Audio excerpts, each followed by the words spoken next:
You're listening to Blue Radio, bringing the vibe. Of course, this is the Blue Radio bringing you the vibe, and that was Shane Pepe. And our guest in studio has decided to take us to South Africa to Omopiano. He said, I don't do local, I don't do reggae, I just do Omopiano. I have a guest in studio with us. His name is, I'll let him introduce himself. So, hello. Hello, morning. Good morning. How's your Sunday? Very well, thanks. I'm happy to be here. We are happy to have you. And will you kindly introduce yourself? All right. My name is Jerry Abuga. I work with the Media Council of Kenya as manager for corporate communications and public affairs. The Media Council of Kenya is the national independent body that regulates media operations in Kenya.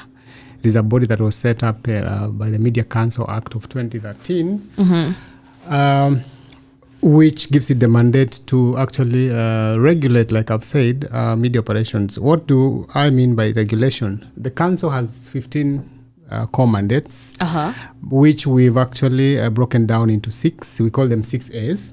One of the functions of the Media Council of Kenya is called advisory. We advise the government on media-related issues, how the media should function in the country, issues related to legislation. We advise the government and other bodies on how to, guide media operations legally through legislative means. Number 2 is we have a function called academy. Academy, as the word refers, is about training. We train journalists, to be more professional in their work, because we realize that between training and the actual work industry, there's some gaps that usually come up, and we note them. So we fill in those gaps through our training of journalists, which is under our Africa Academy at the Media Council. We call it the Africa Media Academy. So it's a body under the Media Council of Kenya that trains journalists. Number 3, we have something called adjudication. Adjudication refers to now arbitration of media-related disputes. Yeah, we have a complaints commission that is formed still under the Media Council Act, which deals majorly with issues to do with resolving disputes, mediation. If someone or somebody or an organization has a problem with the media, they can always come to the Media Complaints Commission to have these cases heard. Even members of the public, if they have a problem with the media, they can always be able to come to the Media Complaints Commission for hearing and arbitration, between the two parties. That is the media house and the affected people. The other thing that we also do majorly is called accreditation. Accreditation now means ensuring that people practicing journalism in this country are recognized. Yeah, we know their competencies, and there are people who are registered as people who can actually do media work in Kenya. That is accreditation. And you realize that just the other day we cancelled all the accreditation cards that have been issued. The reason is to control the rise of fraudsters. There are people who have come up who are actually giving the industry a bad name. And for us to bring order and sanity, we decided to enhance the features of our accreditation cards, because some of these people are able to manipulate our cards. And by that, we are enhancing the security features of the card. What is new in the new cards is that now we're going to have a barcode and a QR code, to help identify the real journalists from the quacks or the fake ones. But someone would ask, what is the difference between Media Council of Kenya and Communication Authority of Kenya? Thank you for that question. It's a good one, and most people actually are not, sometimes they don't know the differences between the two organizations. The Media Council, like I've mentioned, is the body that regulates media work. For example, journalism, exactly. Journalism, we have broadcasters, we have writers, we have presenters. We have people who work in radio and TV and newspaper. That is what the council regulates. But the Communications Authority of Kenya majorly regulates frequencies, the technical aspect of communication in the country. That is what they do. But the Media Council has to do with professionalism. Actually, I am happy to also mention that the Media Council Act 2013, which led to the establishment of the Media Council of Kenya, has something called the Code of Conduct for the Practice of Journalism. So this Code of Conduct for the Practice of Journalism is what guides media work in Kenya. It is like the Bible of journalism. So that is the major document that journalists in Kenya work with. And the difference now, you see, I would say Communications Authority of Kenya is more technical, and the Media Council is now on the aspect of professionalism and adherence to ethical standards when journalists are doing their work. The other thing that I was to mention again as a function of the Media Council under the 6 A's is called analysis. Analysis means we monitor media performance and against the code of conduct for the practice of journalism. In fact, during this year's World Radio Day celebrations, I beg your pardon, which we are celebrating tomorrow, the Media Council of Kenya will release the State of the Media Report 2022, where we will get to know the public perception of the media, which platforms do Kenyans prefer consuming their media from, what do they perceive the media, what trust do they have in the media, and what kind of what concerns do they have in the media. So all that will happen tomorrow when we are celebrating the World Radio Day at the English Point Marina, and we have invited all our journalists around, so we expect more of that information to come out. The report is with us, and a lot will be known tomorrow when we release the report. So basically, those are the 6 functions of the Media Council of Kenya, broken down into, there's so many, but we've just broken them down into 6, which I've mentioned. Thank you. We've talked about you regulate the media, but with the rise of online journalism, as you've said, there are a lot of unprofessional people who claim to be journalists, and now anyone can post anything. Sure. So how do you make sure that, okay, people are going to this site, yes, but this person is not a journalist even, but they are actually putting content out there. How do you go about that in trying to regulate the broadcast, I'd say? Thank you very much. With media convergence, a lot of content dissemination is now happening online. Yeah. And digitally, the digital space is actually quite a big one. And with the advances in technology, people have all sorts of disseminating information. But what we are doing is that in terms of controlling, we accredit, like I've said, we accredit journalists based on their competencies. One, before we accredit someone, we always make sure that they go through a basic media practitioners course, like what is happening currently in Mombasa for the different media practitioners. So that once they have gone through that basic training, they even now issued certificates which now can enable them to be accredited. Why? Because now, after going through the code of conduct for the practice of journalism, we are able now to ascertain whether these journalists are able to undertake their work properly. Now, there's something else that we are still exploring with the industry players with regards to now regulating the blogosphere. Bloggers, people in online media are quite a diverse group. So these are talks that are going on in terms of even developing the advertisers code. Yeah, this is something that we are working with the media industry to come up with, so that we're able to really have a regulated, a controlled environment for even online journalism as it is. Yes. And how do you, as the Media Council, ensure capacity building in now as the journalists? Yes. Trainings and how do you even decide, okay, we're going to this and this place to train these people and this is why we chose this and not that. Thank you very much. I mentioned one of our key functions in the 6 A's is academy. We have the Africa Media Academy under the Media Council of Kenya. So this is the body under our Media Development and Training Directorate that deals with issues to do with the capacity of journalists. We realize that between college and the work industry itself, a number of gaps come up. You find that some journalists are not very conversant with certain areas. So we do thematic training on climate change, issues to do with even development, sports, business, all sorts of thematic areas, reporting on issues to do with children, issues to do with agriculture, even infrastructure. So what we are doing is that the Africa Media Academy identifies these gaps and then now comes in to train journalists so that they are able to report well. Through that, we also offer grants. Yeah, we work with different stakeholders to offer grants to journalists who are able to go out there and report, cover their stories.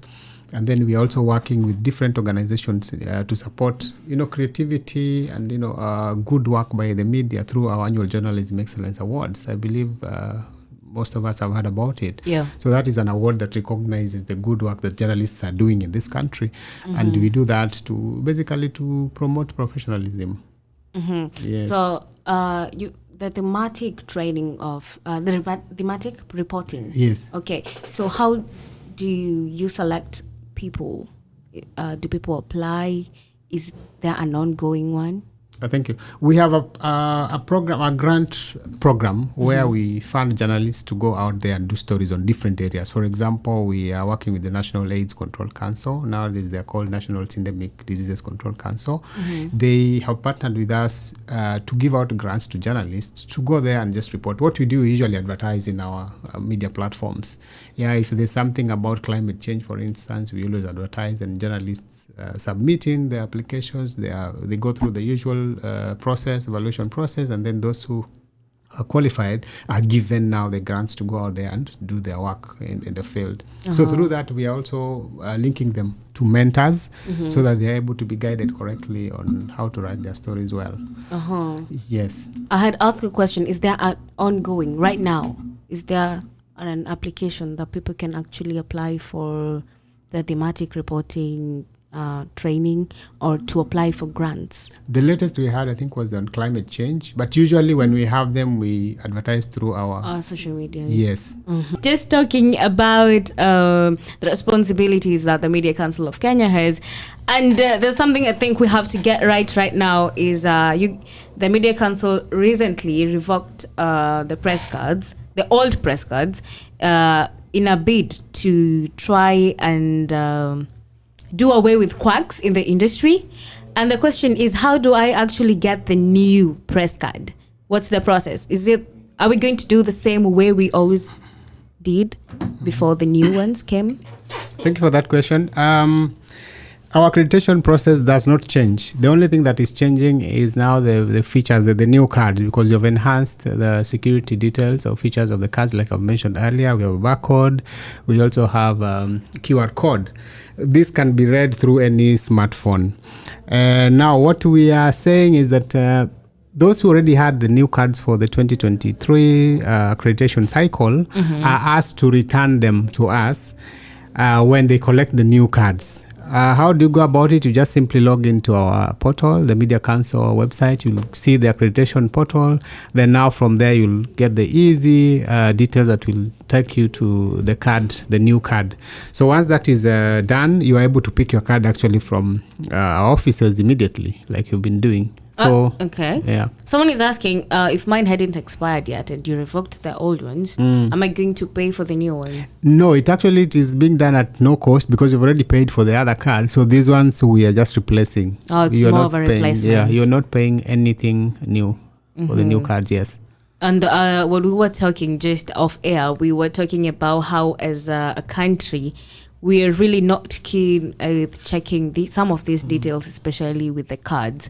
How are you going to actually sensitize maybe relevant stakeholders or the public to actually embrace whatever you guys have started, and so that they can actually know the difference between a journalist and a quack? Thank you very much. Now, we are saying that the main reason why we recalled all these cards is because we want to make sure that anyone who pretends to be a journalist and who has some form of a card and goes to cover an event, for example, is not guaranteed access.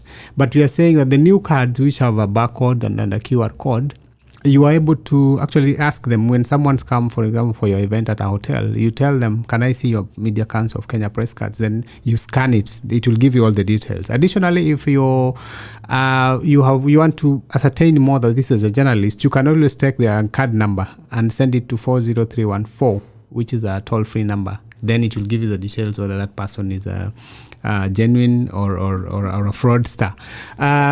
We are saying that this is a multi-stakeholder approach because the journalists come to events at hotels. These events are organized by event organizers and PR companies.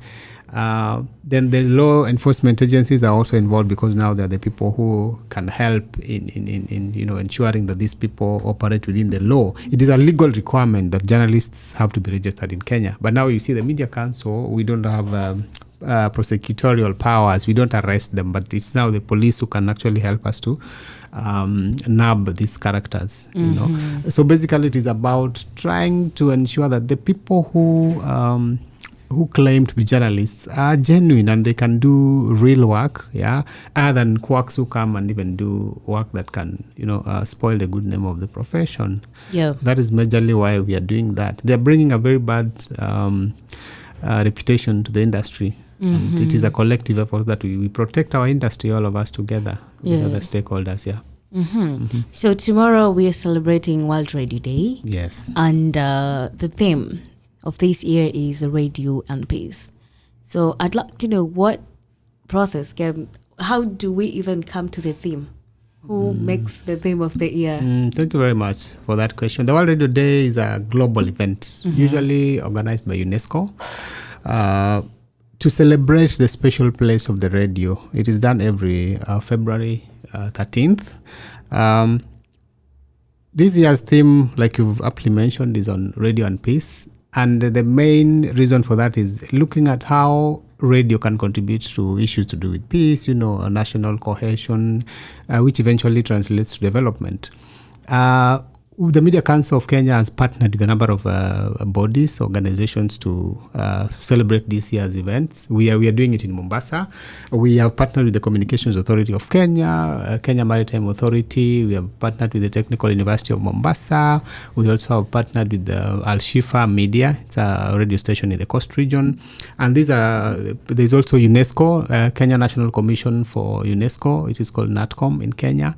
And they're the people who now are working with us, the Media Council of Kenya, to spearhead these celebrations that are happening in Mombasa. Why did we choose Mombasa? We chose Mombasa because Mombasa is actually one of the counties that has a growing number of radio stations. Currently, they stand at about 15 and still going. We have radio stations like Blue, which is an online radio platform. So the growth of radio in this county is what has actually even made us to come and join the rest here as we celebrate this important tool. Radio, as we know, is a very, very common household item. I think nearly almost every household has a radio. And to make it even better, radio has moved with technology. Nowadays, anyone can access radio from their phones. So radio is everywhere. It is everywhere compared to these other forms of media. And like I mentioned earlier, you'll see in our State of the Media report that we launch tomorrow, the statistics on radio, show that a lot of households, or many people, especially at the grassroots, listen to the radio. And they believe that radio is actually the truth. You've ever been to these rural areas, remote areas, where someone says, oh, I heard it on radio, Yeah. They believe in that. So the fact that now radio is so widespread at the grassroots makes it a serious tool that can be helped to contribute to issues to do with peace building. You remember that Kenya has had a number of elections in the past. Yeah, and that's what I was coming to, asking the effectiveness of the media in sensitizing peace, especially in the last election that we had. How effective was the radio? Yeah. So like what I was saying, the radio has been a very key instrument in passing information, especially during elections. You remember we have had elections, and about two of them have not been very peaceful. Remember, all of us are conversant with the 2007, 2008 general election that resulted into some conflicts. And actually a journalist was mentioned in the suspects. Yes. From radio. Yes. So radio was found to be a tool that was used majorly to share information and bring about all sorts of mayhem.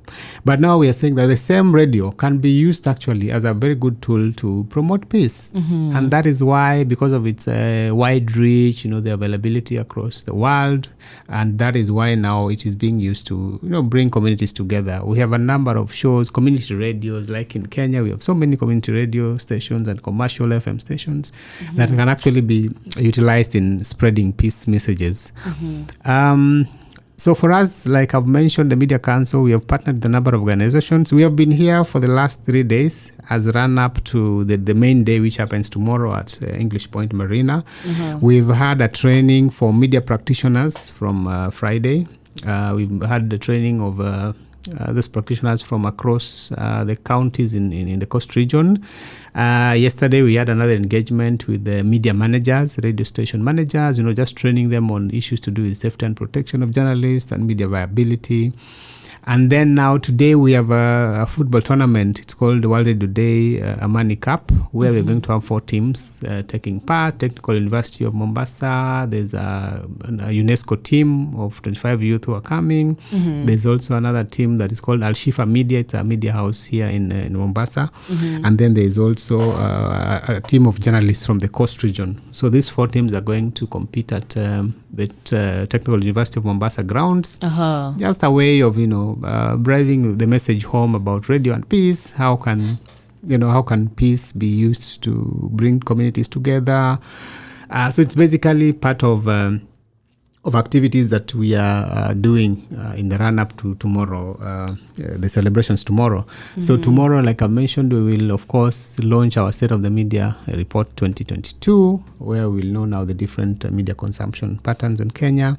We will have a number of speakers, engaging on the place of radio. Why are we talking about radio on this day? The issues to do with regulation, issues to do with professionalism, safety and protection of journalists doing radio work, and all issues around the profession itself. About safety and protection of journalists, does that relate to a case that happened in Kwale last week about the startup studio that was raided? And you guys came in, because I saw that on your social media pages. Yes. You guys came in and calculated the loss and damage and helped them. Yes. Is that what you do? Is that part of your job? Yes. Our main mandate is protection of press freedom and promoting responsible journalism. Yep. So when it comes to press freedom, issues to do with like what happened to our good friends in Kwale, if someone comes and raids your radio station, that is someone who is threatening your freedom. Yeah. At the same time, they are threatening your safety. Yeah, because they can harm you. So part of the council's, there's something I mentioned about advocacy when I was talking about our six roles. Advocacy now means taking care of journalists' safety, and protection. So when we heard about that incident, of course, our team went there and ascertained that this actually happened. And that is why through our programmatic interventions, we say that this is a startup that is made up of, very young graduates, journalism and communication graduates. And the work that they were doing is quite impressive, the same way Blue Radio is doing now. And then we said we can come in through our advocacy support now to help these people to get back to their feet. So that is what we are doing now in terms of upholding freedom of journalism in Kenya. Media freedom has so many facets, so including that one on security and safety, even infrastructure. For media growth, they need to have the infrastructure. But if someone comes at night and carries it away, nothing can be done from that. Yes. So there's a question here. Someone is saying, yes, I have not gone through the training of being a journalist. So is the window closed? Thank you. That's a good question. The window is never closed. At the Media Council, through our Africa Media Academy, we conduct regular trainings for media practitioners. That is why, like now in Mombasa, on Friday and Saturday yesterday, we have been training media practitioners. Media practitioners are people who have been doing journalism work, but they are not trained in the profession.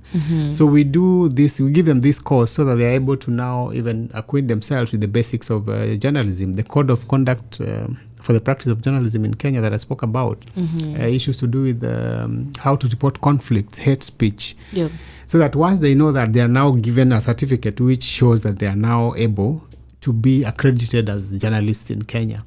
So you can be a doctor, you can be an engineer, but you want to be a journalist, so you have to go through that media practitioner's course so that you are able to be recognized as a journalist in this country. And basically that is now where our accreditation comes in, for you now to be able to work as a journalist in this country. Yeah, I think the question was, when can I come in for training? That was the question. Okay. Usually the trainings run throughout the year, depending on the need. Yeah, so our training department handles them. There's no fixed calendar that So it's basically on a needs basis. We identify the gaps. For example, if we identify gaps in Marsabit County or in Mombasa County, We come and train them so that we are able to now have people like what we are doing now here. Yep. We identify that gap, and now we are training these people who call themselves journalists, but they are not trained in basic media work. And then after doing that, now they're able to be issued with accreditation. Oh, nice. Yes. Okay, so before we wind up, would you like to shout out anyone? Shouting out means kutuma salamu. Yeah, it's the rich kid way of saying kutuma salamu. Okay. Greetings to everyone. The Media Council family, as we celebrate the World Radio Day in 2023. I appreciate your teamwork, and our journalists in Mombasa County. Thank you so much for the support. We've worked together very well. My family back in Nairobi, my sister Celine in Kisumu. I want to greet all my friends and say, tuko kwa radio. Thank you very much. You're welcome. We're going for a very... And lastly, I welcome everyone. We have a football Tomorrow. match today. Yeah. Oh, today. We have football at Technical University of Mombasa from midday. And the matches are very serious. So please come and join us. Then tomorrow we'll be at English Point Marina for now the World Radio Day celebrations. You're welcome to join us. There's a question here before we wind up. Someone is asking, where can you report a journalist who is misusing their privilege of being a journalist and they're not actually spreading peace but hate? Thank you very much. We have a function called adjudication, which I mentioned earlier under our 6. Adjudication now means we are able to resolve media-related disputes. There's a Media Complaints Commission that is established under the Media Council Act, which actually does the work of mediation in media disputes. So if any member of the public has a complaint against the journalists, for example, is misusing their position, they are welcome to the Media Complaints Commission for their matter to be heard. Okay. Anytime, and with our offices are open. The Complaints Commission is housed within the Media Council of Kenya. So anyone with any grievance can actually get in touch with us. We have offices across the country. We have 4 regional offices. There's one in Mombasa here at KBC. There's another one in Nakuru at Posta. We have another one in Meru at Posta Building as well. Then the other one in Kisumu is at KBC premises in Milimani.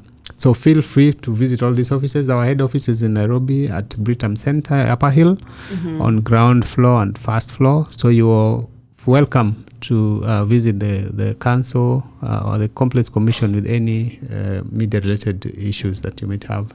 Oh, yeah. And where can they get to you on your social media handles and website? Okay, thank you. Our social media platforms, we are on Twitter, it's Media Council K. We are on Facebook, it's also Media Council. We are also on Instagram, Media Council K. We are also on LinkedIn. It's the same Media Council of Kenya. So feel free to follow us, like us. All our information is available. We also have our website, www.mediacouncil.or.ke, and we have the Media Complaints Commission website as well, mediacomplainscommission.co.ke. Feel free to visit our websites for any information that you may want from the council. Okay. Yes. Someone again is asking a question about applying of grants. How do they do that? I think. Yes. Usually we actually advertise any grant that we have. We advertise on our social media platforms, and the instructions are usually given there. Most of it is done online. We have moved online. So much of this information is available. People can apply online and then get immediate, confirmation that their submissions have been received, and then now wait for the evaluation process. It's usually available in our social media platform. We usually advertise every process of the grant application. Yes. So people should actually check out on your social media handles. They should always remain updated on the Media Council K. Yes, Media platform. Council K. Yeah. On fact, Twitter, Facebook, and Instagram. Yes, and LinkedIn. Yeah. You don't have TikTok? No, we are working on TikTok. we are working on TikTok. Okay. He's the man who is in charge of social. So Okay. that is points driven home. Yeah. All right. That was Jerry Abuga from Media Council of Kenya. Thank you so much for hanging out with us and educating us about a lot of things, about what the Media Council does and about tomorrow, World Radio Day. So can anyone attend tomorrow's event? Sure. That's a public event. So people are welcome. At English Point Marina? Yes. At what time? From 8 to around midday. 8 to around midday. Yes. Okay.